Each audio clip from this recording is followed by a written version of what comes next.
Certamente você conhece a lenda do lobisomem, uma história que conta que um homem, em cada lua cheia, se transforma em um lobo e ataca qualquer um, até mesmo seu melhor amigo. Mas se você não sabe de onde essa história surgiu, então assiste esse vídeo que você vai conhecer a lenda da besta de Gévaudan, a história que deu origem à lenda do lobisomem. Entre os anos de 1764 e 1767, uma pequena província francesa chamada de Gévaudan foi aterrorizada por uma criatura que se parecia muito com um lobo, mas que agia de uma maneira completamente diferente de qualquer animal selvagem daquela região. A criatura era descrita como algo semelhante a um lobo, só que com um tamanho muito maior do que o normal. Possuía garras muito afiadas, um pelo muito escuro e a boca repleta de enormes presas. Estima-se que, segundo a lenda, essa criatura tenha matado mais de 100 pessoas durante o seu reinado de terror.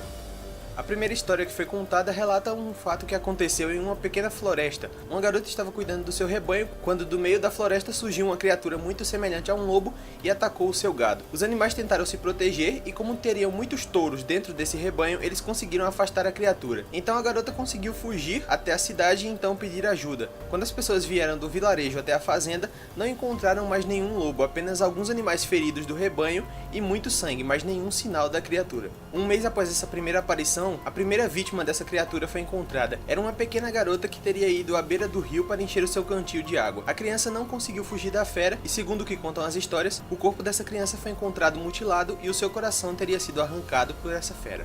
Nos meses que se seguiram, os moradores daquela região ficaram aterrorizados, pois os ataques da criatura não paravam. Ela simplesmente atacava qualquer pessoa que encontrasse, crianças, homens, mulheres.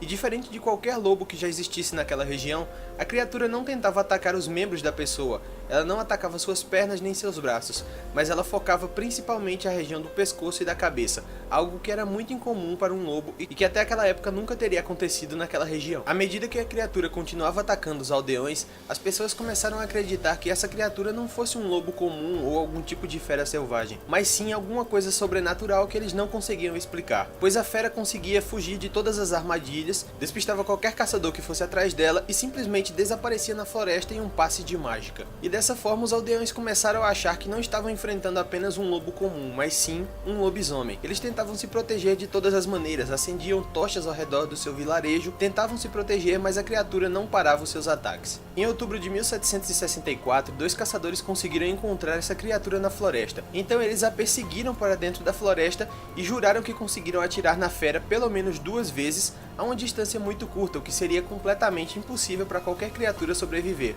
Entretanto, a criatura levantou e conseguiu fugir. Os homens então voltaram ao vilarejo e pediram ajuda para outros caçadores. Quando eles foram ao local em que os caçadores falavam que tinham acertado a fera, não encontraram nenhuma criatura, mas sim apenas alguns rastros de sangue. Quando os homens entraram um pouco mais na floresta, encontraram os corpos de muitas vítimas que não tinham sido localizadas. Entretanto, quando estavam indo embora da floresta, a criatura surgiu das sombras, atacou os caçadores e conseguiu fazer mais 4 vítimas fatais. Os sobreviventes desse ataque disseram que sempre que atiravam na criatura, ela simplesmente levantava e continuava atacando. Quem conseguiu sobreviver àquele ataque fugiu aterrorizado daquela floresta sem olhar para trás. E dessa maneira as histórias sobre a criatura começaram a se espalhar, carregadas por mercadores e viajantes que espalharam ela por toda a França. Diante de todo o ocorrido, o rei Luís XV ordenou ao chefe da milícia local, o capitão Dummel, que desse um fim a essa criatura e trouxesse o seu corpo como prova, pois os ataques dessa criatura estavam prejudicando até mesmo as plantações, pois os camponeses estavam se recusando a trabalhar com medo da criatura. Dummel então organizou um grupo de caça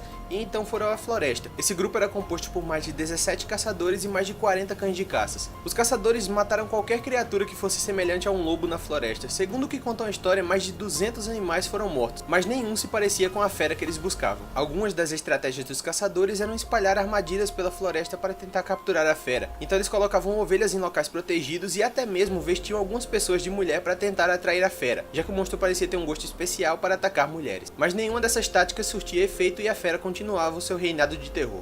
E então no mês de novembro o grupo de caçadores finalmente conseguiu avistar a fera. Perseguiram ela para dentro da floresta até um local onde os cavalos não conseguiam entrar. Então os caçadores desceram de seus cavalos e continuaram perseguindo a fera. Em uma clareira o monstro foi encurralado e os caçadores atiraram contra ela dezenas de vezes. Eles juravam que qualquer criatura não poderia sobreviver àquilo e então voltaram para o vilarejo e foram recebidos como grandes heróis. Alguns dias se passaram e todos pensaram que a situação tinha sido resolvida. Entretanto, no mês de dezembro, próximo ao Natal, mais uma pessoa foi foi vítima. Uma mulher foi encontrada na floresta com seu corpo completamente mutilado. Então o Capitão Dummel foi desacreditado e tirado do seu poder, visto que os camponeses não conseguiam mais acreditar na autoridade dele. Ao mesmo tempo em que tudo isso acontecia na região de Gévaudan, em Paris, o rei começava a perder o seu poder diante dos seus súditos.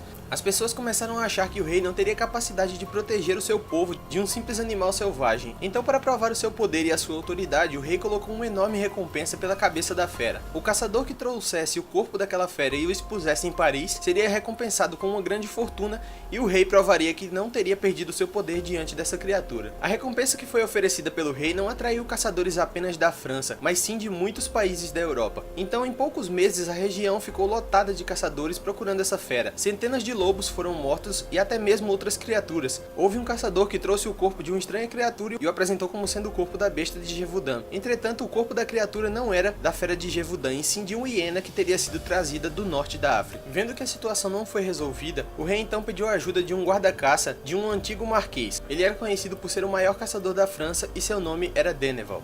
Então, em fevereiro de 1765, Deneville chegou à região de Gévaudan, acompanhado de mais 5 membros da sua equipe. Eles vieram armados com equipamentos muito avançados para a época, e entre os membros da sua equipe havia um nativo americano que teria grandes habilidades como rastreador. Assim que chegou na região de Gévaudan, o grupo de Deneville ganhou a companhia de mais um rapaz. O nome dele era Jacques Denis. Esse rapaz se ofereceu para trabalhar junto com eles no encalço da fera, e ele tinha um motivo muito forte para trabalhar com eles. A irmã desse homem teria sido morta meses atrás pela criatura e o seu corpo teria sido levado para o fundo da floresta. Então eles começaram a avançar para dentro da floresta procurando a criatura, e o plano de Deneville era simples. Eles queriam fazer com que a criatura saísse da floresta o mais depressa possível. Eles procuravam uma forma de encurralá-la próxima à cidade para então capturar e então matar a fera. Em meados do mês de maio, o plano de Deneville finalmente deu certo. A criatura foi encurralada, entretanto não da maneira que eles queriam. Assim que a criatura chegou próximo ao vilarejo, ela simplesmente decidiu atacar os aldeões que estavam participando de um festival de primavera. Nesse ataque, a criatura fez mais de algumas vítimas. Entre uma das vítimas quase fatais dessa criatura estava o próprio Jacques Denis, que se não fosse pela chegada de Deneville naquele momento, teria morrido. E após a falha do seu plano, Deneville desistiu da perseguição e escreveu ao rei dizendo que era impossível matar aquela fera.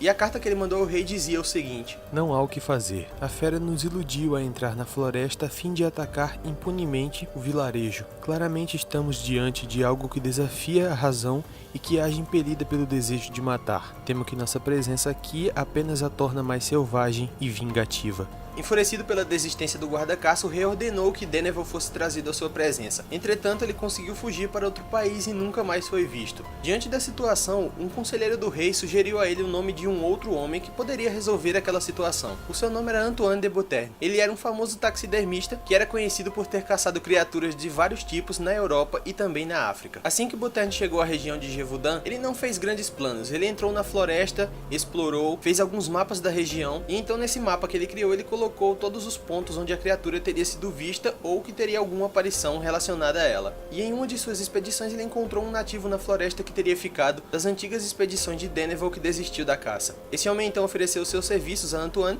e disse que poderia ajudar a encontrar a fera. Em 21 de setembro, Beauterne organizou um grupo de caça. Esse grupo era formado por mais de 40 caçadores e mais de 12 cães de caça. Os homens concentraram seus esforços em uma região rochosa, próxima ao vilarejo de Pommier. Para Beauterne era muito lógico que a criatura usasse esse lugar, pois nesse local haviam muitas cavernas e água potável, então seria o local perfeito para que a fera se escondesse, pudesse descansar, e como era esperado, a criatura saiu de uma das cavernas e então começou a atacar os caçadores. Ela conseguiu atacar 4 caçadores e então foi atingida por uma rajada de balas, mas de uma maneira quase que sobrenatural a criatura levantou e continuou atacando, e então ela foi novamente atingida por uma segunda rajada de balas, e dessa vez o corpo dela não se levantou novamente.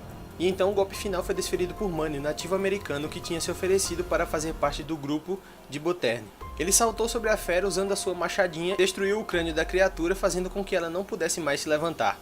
E para garantir que a fera estava morta, os caçadores começaram a apunhalar o corpo da fera, com lanças e com baionetas, até que o corpo da criatura não passava de uma massa de carne irreconhecível e sem vida. Os caçadores então amarraram o corpo daquela criatura e levaram até o vilarejo de Pommier. Examinando melhor o corpo da fera, eles conseguiram concluir que era um lobo que teria mais de 1,80 m de comprimento, pesava mais de 90 kg e suas presas teriam mais de 1 polegada de comprimento. Botern planejava levar o corpo da fera até o rei como prova de sua caça. Entretanto, o corpo da fera estava muito mutilado. Tudo que ele conseguiu recuperar do corpo foram as orelhas, os dentes e o rabo do animal. Todo o resto do corpo foi enterrado na região próxima ao vilarejo de Gévaudan. Por mais de um ano tudo parecia normal, a fera parecia que teria sido destruída e a vida poderia voltar ao normal. Entretanto, em 1767, o corpo de mais 2 crianças foi encontrado e também o corpo de uma mulher. Então o rei novamente solicitou a presença de Botern, mas diante do rei ele disse que isso não se tratava do trabalho de um lobo, e sim de um maníaco. E novamente um grande grupo de caça foi organizado no encalço da fera, entretanto nada foi encontrado. E então nessa mesma época um homem misterioso chamado Jean Chastel apareceu nessa região e disse que poderia dar um fim a essa fera. Ele era um antigo amigo de Jacques Denis. Diferente dos outros homens, ele não era um caçador, e sim um especialista em folclores e superstições. Segundo o que ele dizia, essa fera não se tratava de um lobo comum, e sim de um homem que teria sido amaldiçoado pelo espírito do lobo de Gévaudan.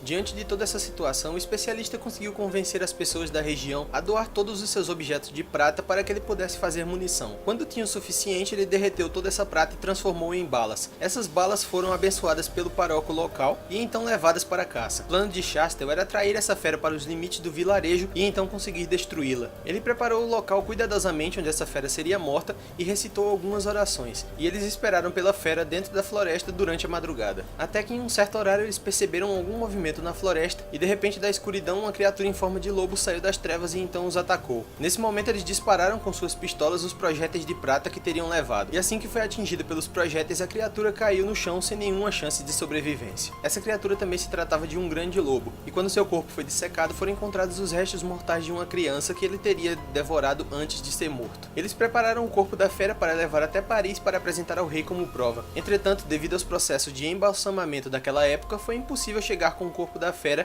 em um estado considerável a Paris. Assim que os restos da criatura foram apresentados ao rei, ele ficou incomodado pelo fedor e ordenou que o corpo daquela criatura fosse enterrado o mais longe possível. Entretanto, pouco se sabe o que aconteceu realmente com o corpo dessa fera. Alguns dizem que ela foi queimada e suas cinzas jogadas ao vento. Outros dizem que ela foi levada ao taxidermista, que conseguiu restaurar o corpo da criatura e então o vendeu para um grande colecionador.